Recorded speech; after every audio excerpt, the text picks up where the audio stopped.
விருதுநகர் மாவட்டம் ராஜபாளையம் அருகே கூலி உயர்வு கோரி சிறு குறு விசைத்தறி உரிமையாளர்கள் வேலைநிறுத்தத்தில் ஈடுபட்டதால் 2 கோடி ரூபாய் மதிப்பிலான மருத்துவ துணி உற்பத்தி பாதிக்கப்பட்டது. ராஜபாளையம் அருகே சத்திரப்பட்டி, சமுசிகாபுரம், சங்கரபாண்டியபுரம் மற்றும் அய்யனாபுரம் பகுதிகளில் மருத்துவ துணி எனப்படும் காஸ் பேண்டேஜ் உற்பத்தி செய்யும் தொழில் பிரதானமாக நடைபெற்று வருகிறது. இதில் 500க்கும் மேற்பட்ட சிறு குறு விசைத்தறி உரிமையாளர்கள் ஈடுபட்டுள்ளனர். இந்நிலையில் ஒப்பந்தப்படி கூலி உயர்வு வழங்கப்படவில்லை என்பதால் கூலி உயர்வு கோரி விசைத்தறி உரிமையாளர்கள் ஒருநாள் அடையாள வேலை நிறுத்தத்தில் ஈடுபட்டனர். எங்கள் சத்திரப்பட்டி மருத்துவத்தின் உற்பத்தியாளர்களுக்கும் சிறு விசைத்தறி உற்பத்தியாளர்களுக்கும் சங்கத்திற்கும் 3 ஆண்டு ஒப்பந்தத்தில் 2 வருடங்களாக கூலி உயர்வு வழங்கிவிட்டார்கள்.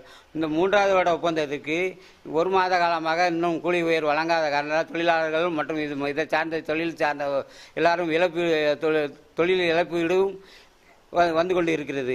இதை கருத்தில் கொண்டு அதிகாரிகளும் மருத்துவத்தின் உற்பத்தியாளர் சங்கத்தின் சார்பாகவும் உடனடியாக கூலி பேச்சுவார்த்தை நடத்தி உடனடியாக கூலி வழங்க நடவடிக்கை எடுக்கும்படி தாழ்மையுடன். இதன் காரணமாக சத்திரப்பட்டியை சுற்றியுள்ள கிராமங்களில் 4000 தறிகள் நிறுத்தப்பட்டன.